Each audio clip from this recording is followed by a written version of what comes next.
I hope it doesn't rain. That'll be a little bit annoying. Hello, it is the end of March, so April is coming soon. This month's booktube is gonna be a little bit faster, a little less in-depth because I was on holiday, so I read a lot of books. I read like 11 books. If I spend like 5 minutes talking about each book, then this video will become an hour long. I think I'm just gonna like try to keep it as short as possible. So I'm just going to go in order of my reading. Book 1, Gods of Jade and Shadow by Silvia Moreno-Garcia. So this writer is already a little bit famous because she wrote this other book called Mexican Gothic. I quite liked it, so I thought maybe I would like this book as well. I know that this book was like really hyped up and everything, but for me it was kind of like a 3-star read. Not because the folklore wasn't interesting. It was really very interesting. It was based on Mayan folklore, so that had a lot to do with, say, human sacrifices to give the gods their power. And over here there is like a kind of power struggle between two gods who are two brothers. Because of this power struggle,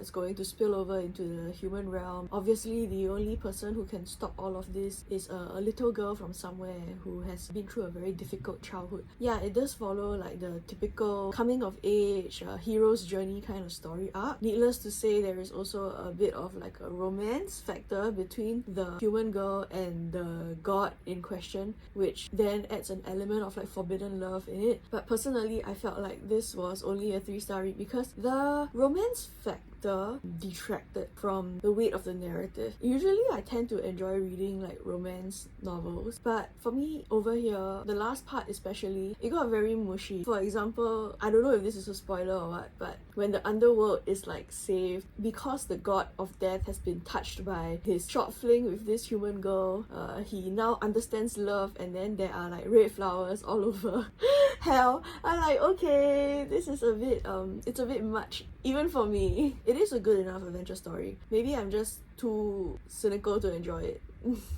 Book 2, Tokyo Ueno Station by Miri. This is one of those books that require a little bit of like background knowledge. If you're not familiar with the significance of the royal family in Japan, or if you don't know anything about the 2011 tsunami, then this book may not make sense to you. The author over here is clearly trying to engage in some kind of social critique, and how she does it is that she sets up a parallel between the emperor in Japan and a sort of like everyman character who was born in the same year as the emperor, whose own son was born on the same day as the crown prince, but whose life is the complete opposite simply because of his bad luck of being born into a poor family, social inequality. This book is just tragedy after tragedy after tragedy. I get that not a lot of people vibed with that. The premise of this book is that the main character has already died. He spent his last days being one of the many homeless people living in the park next to the Ueno station, which is like a train station. After he died, probably because he had a lot of grievances in his life, he didn't move on into the afterlife, but he remained as like a kind of ghost haunting the area, and then he eavesdrops on the conversations between people that he used to know or other random homeless people that were in the area. While he is like floating around as a ghost, he is like reminiscing about his past, his childhood, about when he got married, about the birth of his son, the birth of his daughter. It's just very tragic because he had no choice but he had to go and work very far away from home. He couldn't stay in the village. That made him like not have a relationship with his children at all, but he sends money back and he tried to ensure that they would have enough money to complete their education, at least for like the son, because you know it's a patriarchal society. And the son, he managed to get into university, but then for some reason that was not revealed to us, he killed himself at the age of 21.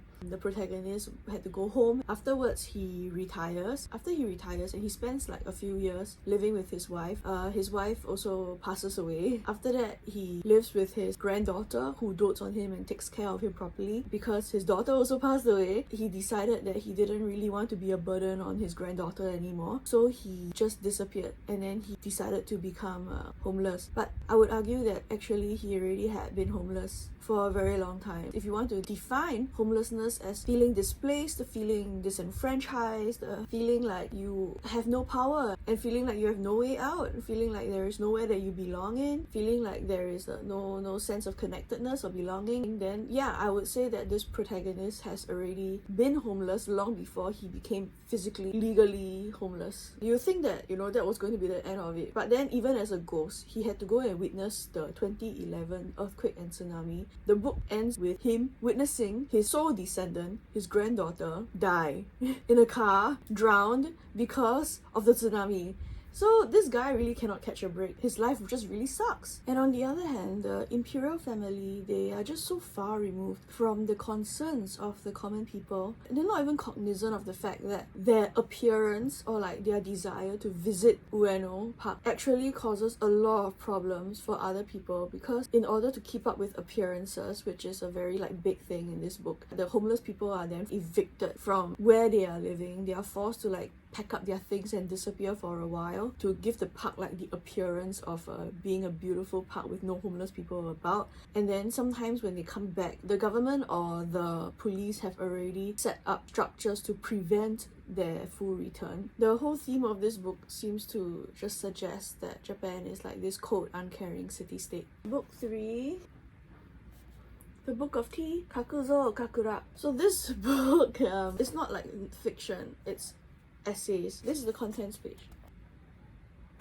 Each chapter in this book is like an essay with a kind of thesis that the author is trying to push forth. But all the chapters talk about the tea ceremony, which he argues is a kind of like a cultural milestone in Japanese society. Even though this is a Japanese classic, you are not missing out if you don't read this book. I think even the author himself also does say something to that effect, where he criticizes people who valorize or put on a pedestal things that are old simply because they are old, even if they are lacking in merit or any kind of value. He says that if you really want to appreciate life through art, you should do that through contemporary art, because contemporary art reflects current life. So it's a little bit ironic that his book is now like a penguin classic, and then people read it when they want to appear intellectual, I guess. It's very difficult to read in the sense that it's a bit like esoteric, and also I feel like probably it's because of when it was written,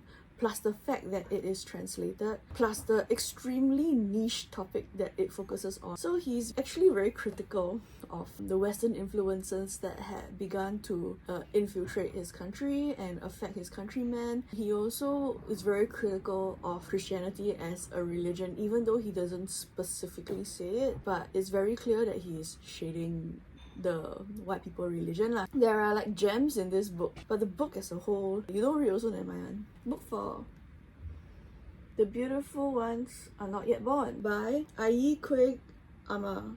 I hope I didn't butcher the name. Okay, so this is Ghanaian literature. It was written also a very long time ago. I have this book because I bought it when I took a post-colonial literature module many years ago. My group didn't present on this. My group actually presented on 5-Star Billionaire by Tash R. In hindsight, it was a blessing in disguise because this book was very difficult to read for me. Like the previous book, it's probably like a age thing. It was written like 60 years ago. It's set in Ghana. I have very little knowledge of and experience with. I do know that there was some kind of political upheaval going on. So this book is about that political upheaval. It's told through the perspective of kind of everyman, but this everyman character, he's not heroic in any sense. He's a bit like pathetic. He's a kind of like a loser. Even his own wife like looks down on him, and his own wife kind of wishes that he would do something to improve their social circumstances because they're kind of poor. And then this character has like a foil who is like his classmate back in the day when they went to school together. But this classmate, he is different in the sense that he's not afraid to be corrupt. He's not afraid to dirty his hands and try to do things the unfair way. Whereas this protagonist, he has a very like upright sense of morality. If something is wrong, he won't do it. Even if there is like a monetary reward involved, he won't do it. This is one of the things that his wife resents him for. She kind of views him as weak. The whole book is just basically him going to work, suffering. There's a lot of descriptions of excrement, of like human excrement, like shit, smell, sweat, all these things, like, you know, they just keep bringing you back to the reality of the human experience, where no matter what you do, you can be rich, you can be poor, at the end of the day, you are just a walking shit drain. Everybody produces shit. Everybody. His classmate, the one who was like a corrupt guy who became rich through corrupt means, during the political upheaval, he had nowhere to run, so he went to his classmate's house to kind of like hide there. The protagonist then is faced with this kind of dilemma. Do I save him or do I turn him in? Because if you turn him in, without fail, he will die. If he saves him, then there is like no murder on his hands. And at the same time, they were classmates, you know? He makes the choice to save him and help him escape. And I think, like, for me, the most vindicating part of this book was his wife went up to him, finally said something nice, which was that, I am so glad that you didn't turn out like him. After a whole book of ragging on her husband for not being willing to do what it takes to make money, she finally appreciates him for who he is. That is the book as I understood it. It's written in a way that you may not have the same interpretation as me. The next book, How to Get Filthy Rich in Rising Asia by Mohsin Hamid. This was also another book that I bought for the exact same module, but that I didn't get to read because my group was not assigned this book. I was like, you know what, I think I need to go and read it to justify the cost of having bought it all those years ago. I read it and this was funny. This is like a fake self-help book. Even the title itself sounds like self-help. How to Get Filthy Rich in Rising Asia. The chapters are following that same trajectory. For example, like chapter 1 tells you the first step is to move to the city. Chapter 4 tells you to avoid idealists. Chapter 7 tells you be prepared to use violence. On the surface, it looks like a self-help book, but it is not. It's actually like a story about a boy who grows up to become a man. It's a coming of age kind of story. He goes from abject poverty to becoming one of the richest water tycoons. This book, it was funny, it was sad. I'm really glad I read it. Like, I was very surprised by how much I enjoyed reading it. It's a bit bawdy. It's not like a PG-13 kind of read lah. You know, it's like an R21 kind of read. And in the midst of that, there was also some kind of like social commentary on how there is a lack of regulation, how there's a lot of corruption, how in order to really make it or to become successful in a place like this, you do need to resort to certain things. Book 6. Invisible Cities by Italo Calvino. Italo Calvino is one of those writers who writes books that I personally would classify as literary fiction, because they're not as accessible to the average reader. If you are hoping for some kind of linear narrative, easily digestible story, then I think like Italo Calvino's books are really not for you. He has this other book, If on a Winter's Night, a Traveler. The whole book is just one big play on form, so you're supposed to read it from literally the cover to cover. The title itself is the start of the book. He does a lot of like fun things like that. I would say that his books demand work from the reader. It's not something you can just sit down and mindlessly consume. You need to put in the brain work in order to reap the rewards of the book that he has written for you. So Invisible Cities is a book like that. There are 55 cities. The premise of this book is that Marco Polo, he, for some reason, is beholden to Kublai Khan. So Kublai Khan is a historical figure, but the Marco Polo and the Kublai Khan in this book are not the real people. They are characters that sort of borrow from history but are not exactly representative of. Marco Polo's job is to tell the Great Khan about the different cities that he has seen in his travels. You have continuous cities, you have cities and eyes, cities and the sky, cities and the dead, cities and names, trading cities, whatever. There's so much. If you want, you can try to do what I did, which is to read it as a kind of like a choose your own adventure novel. So for example, over here, you can see that the different kind of cities are scattered across the book. I tried to read specifically, so I tried to, for example, look for cities and signs, and then I read cities and signs 1 to 5, and then I tried to find some kind of similarity between them. But I realized then that that was like kind of like a red herring. Like, there is no point in doing that. There's no point at all. You just gotta read as it is presented to you, and the meaning will come eventually. So what meaning am I talking about? As you read, you gradually realize that all these cities don't actually exist, or they are actually extremely similar to each other in that one city is never as it seems. One city could easily be 2 cities, 3 cities. There could be a parallel city in the sky, there could be a parallel city underground, it could be a parallel city in the past, it could be a city that has a ghostly version of itself within the city itself. And you are like, wait a minute, all these cities are the same. They sound the same. Even the great Khan himself starts to realize, like, you are telling me about the same city every single time. And that city ends up being the city of Venice, which is Marco Polo's own city. So he is actually talking about a city that does exist but also does not exist. There is like this permeating sense of nostalgia towards Venice, which then informs the way that he describes these so-called other cities. I thought this was a really clever book. It's a kind of book that bears rereading. You can reread it over and over and over, and you always find something new to marvel at. 5 more books to go. Book 7. I Captured the Castle by Dodie Smith. So I read this book because many years ago, I watched a movie. It was playing on national television on one of the Saturdays. You know, like Channel 5, 7 p.m. I got the sense that I enjoyed the movie. So I put in my hope for the book. Like, it was so popular. I don't know why. It was like a 3-month wait or something. They told me I was like the 8th person in line for this book. So okay, clearly this is a popular book. This book is set like 100 years ago. It's about a family, very poor, but they're living in a castle that's like crumbling, but it's a beautiful castle. It's a romantic kind of castle. It's told from the perspective of the younger daughter. She lives like in her head. The entire book is told from like her diary entries. You can kind of see like her maturing across time. She starts out a little girl, no more than a child. She has an older sister who is gorgeous and who resents their living situation. Their father wrote one book, but he was kind of like a one-hit wonder. So he wrote a book that made him famous, and then afterwards he just seemed unable to write another book. So they're basically like earning 0 income. They have like no money whatsoever. One day, the sons of their landlord, the actual people who own the castle, they show up after having come from America. The older sister sets her sight on one of the brothers because she knows that if she marries him, basically their family's finances will be secured and they can be like risen out of poverty. It's a little bit like a romantic comedy, but at the same time it's also a little bit sad sometimes because protagonist herself, the younger sister, also finds herself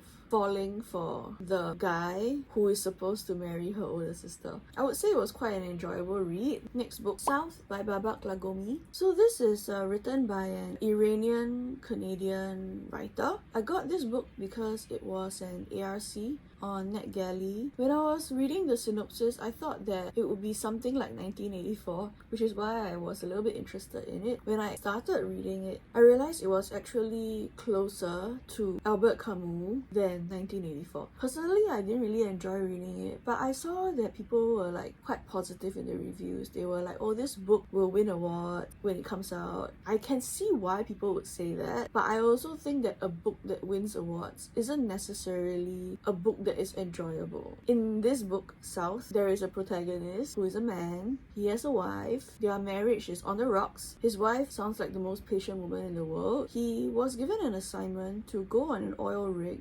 and write about the working conditions over there. It's a little bit like an expose. His father actually was some kind of political rebel who was forced to flee the country and abandon his family. Also because he was poking his nose into where it doesn't belong. Throughout this book, there is this sense that the government is this malicious, omnipresent entity that sees all, controls all, and is able to mess with you and really like fuck up your life if you go against them. So there is this undercurrent of fear. At any moment, the government can come and make you disappear. He goes on the oil rig.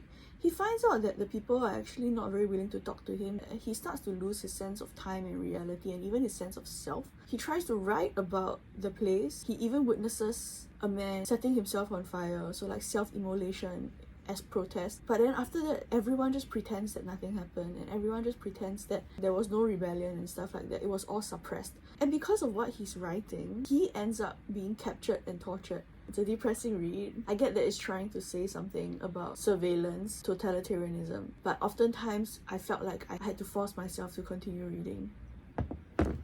Speaking of books, book 9, Hell Followed With Us by Andrew Joseph White. I first encountered this book when I was in Canada and I saw it in the YA section of a bookstore, and then I thought that the synopsis seemed interesting. The cover was really nice, so I recommended it to NLB last June. It was basically like rejected. I didn't really understand why until I read it. I got like an ebook version of it. I read it and then I was like, oh, I get it now. I get why the National Library, specifically of Singapore, would not bring a book in. This book is like a bit of like a fantasy sci-fi kind of thing. I could even classify it as a zombie novel if I really wanted to. What it's about is that there is this cult, Christian cult. It's a Christo-fascist cult who engages in eco-terrorism. They create a virus that acts like a zombie infection. It's like mycelium. They do that to kill as many non-believers as possible. So this cult committed genocide, and they did it because the leader said that it was the will of God. So they called the virus the flood. You know, like the idea of this cleansing flood that will save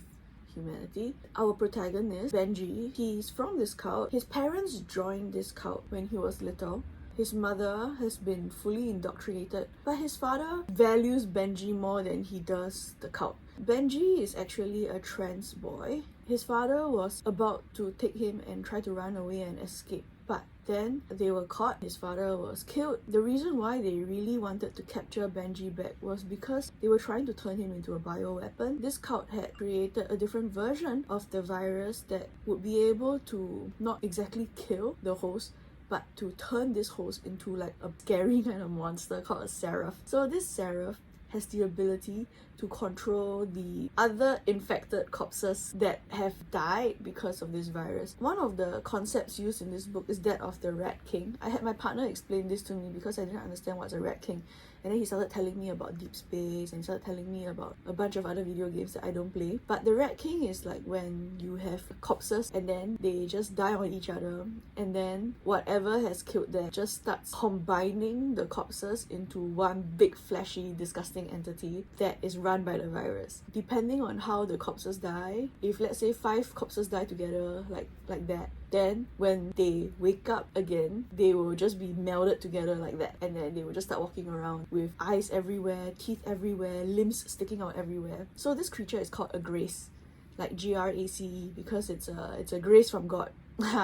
The graces, they are valid creatures in their own right. The only creature that can fully control a grace is a seraph, because they are linked by the virus. All the graces exist in a kind of like hive mind. The queen bee would then be like the seraph who can command the graces. What this cult wants to do is they want to create a seraph to control the graces so they can go outside and kill more people and bring about the second coming. They're crazy, basically. It's a really extreme analogy for those kind of like extremist, fundamentalist, borderline terrorist Christian groups. So Benji manages to escape even though he has already been infected by the seraph virus and his body is starting to break down. He manages to seek shelter inside an LGBTQ youth center where he finally finds his community and he finds friends and he finds support, and he goes from being somebody who doesn't know who he is or what he should do to being somebody with a sense of purpose, a found family to fight for. I had fun reading this book. I think it's a shame in Singapore it's going to be really hard to find this book.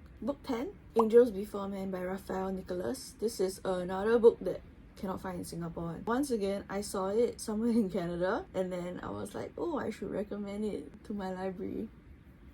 And then they rejected it so fast. They rejected it like instantly. I was like, why leh? Isn't it just like angelic law? And then I managed to procure an ebook version and I read it and I was like, oh, I get it now. I get why it's sort of like not allowed. It's like gay fan fiction of the Bible. The official description is that this is a queer retelling of the fall of Satan. You start out with Satan when he was still Lucifer. He was still like a baby angel. He was still the morning star. He was most beautiful, angel of beauty, angel of worship, God's favorite angel. He starts to love a fellow angel more than he loves God. So he falls for the archangel Michael, who then also loves him back. And then because of their extremely close relationship, God gets jealous and God punishes Lucifer. So the first time he punishes Lucifer, he took away his voice, he took away his tongue. He basically silenced Lucifer in an extremely brutal way. And then later on, when Lucifer is unrepentant, God sort of punishes Lucifer again. And this punishment is described through the language of sexual assault and rape. It is definitely very controversial to describe the Christian God as a character who commits rape, but I think the whole point of that was to convey this sense of violation, of being cruel, of being brutal, of violating another person's boundaries. The very unsavory depiction of the Christian God is probably one of the reasons why this book would not be available in libraries or in stores in Singapore. But as a character study of the character of Lucifer himself, I felt that it was quite interesting. Like, there is motivation behind why he rebelled against God. I felt that it made Lucifer like a very sympathetic character, which is not the first time we've seen something like this, right? If you have read Paradise Lost by Milton, you would also see a similar thing happening where Satan himself is not exactly a clear-cut black and white bad guy. But I think this book does do a good job of trying to give a reason as to why an angel would go against God even when the punishment of being cast out of heaven is so great. Good news is the author is very active online. He's always on Tumblr. He replies questions. Another piece of good news is that the author said that he plans to make this like a trilogy. So I presume that in book 2 it will be about how Adam and Eve showed up, or maybe that will be in book 3.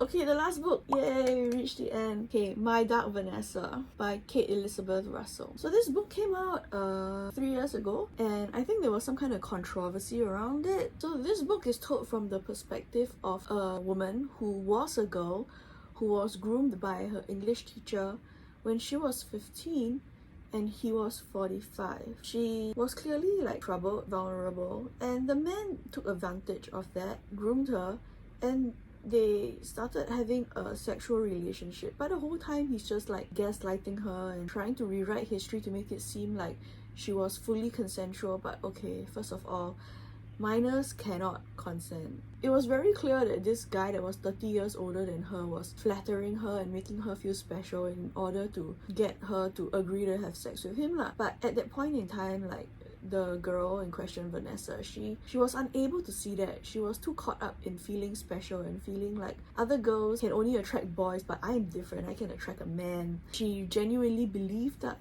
this was better than any other relationship she could have with somebody her age, because boys were not very kind to girls at that point in time. And she felt like instead of getting my heart broken by some jackass, I would rather be worshipped by this older guy. In the present time, 20 years later, now that she is old and also way past the age where she is considered attractive to this teacher anymore, one of his ex-students comes out with an accusation against him, saying that he groped her and that he was also trying to groom her. And this forces Vanessa to start thinking back on her experiences. Like, does she still want to continue to deny her victimhood, or does she want to confront the fact that she actually was groomed and that this had actually ruined her entire life? You can see that she's deluded, and sometimes she approaches like self-awareness. She teeters between delusion and awareness, and that line between is like so thin, you know. So it's like she kind of knows, but she doesn't want to know, so she doesn't let herself know, and then she's like convincing herself that no, I was fully consensual, no, it was love, I was special, he loved me, he didn't love those other girls. It's like an inversion of Lolita. And Lolita by Vladimir Nabokov is another book that features very heavily over here, because it's one of those books that the teacher gave to her when he was trying to groom her. She saw it as a love story, but the thing about Lolita is that we know now that it's not a love story. So that's the end of this month's booktube. Next month, I don't think I will read as much. I'm very busy. I think it's going to rain. I'll see you in a month's time.